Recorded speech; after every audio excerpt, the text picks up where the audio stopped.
ದೇವರ ನಾಮಕ್ಕೆ ಸ್ತೋತ್ರವಾಗಲಿ. ಈ ದಿನದ ದೇವರ ವಾಕ್ಯವನ್ನು ನೋಡಿಕೊಳ್ಳೋಣ.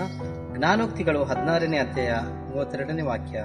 ದೀರ್ಘಶಾಂತನು ಶೂರನಿಗಿಂತಲೂ ಶ್ರೇಷ್ಠ, ತನ್ನನ್ನು ಆಳುವನು ಪಟ್ಟಣವನ್ನು ಗೆದ್ದವನಿಗಿಂತಲೂ ಬಲಿಷ್ಠ.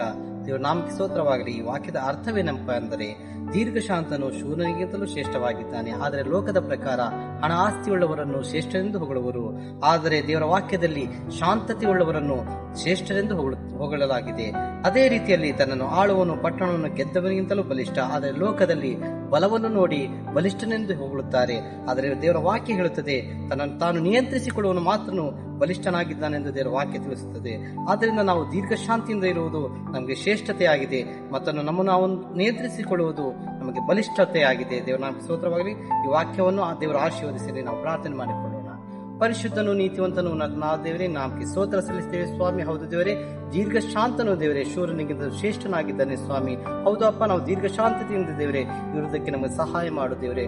ಅಪ್ಪ, ನಮ್ಮನ್ನು ನಾವು ನಿಯಂತ್ರಿಸಿಕೊಳ್ಳೋದಕ್ಕೆ ದೇವರೇ ನಮಗೆ ಸಹಾಯ ಮಾಡಬೇಕೆಂದು ಬೇಡಿದ್ದೇನೆ ಸ್ವಾಮಿ. ಅಪ್ಪ ದೇವರೇ, ನಾವು ಸ್ವಾಮಿ ತಾಳ್ಮೆಯಿಂದ ದೇವರೇ ಅಪ್ಪ ನಿನ್ನಲ್ಲಿ ಫಲ ಕೊಡೋದಕ್ಕೆ ನಮಗೆ ಸಹಾಯ ಮಾಡಬೇಕೆಂದು ಈ ವಾಕ್ಯವನ್ನು ಆಶೀರ್ವದಿಸಬೇಕೆಂದು ಯೇಸುವಿನ ನಾಮದಲ್ಲಿ ಬೇಡುವಂತಿದ್ದೇವೆ ನಮ್ಮ ಜೀವನ ತಂದೆ. ಆಮೆನ್.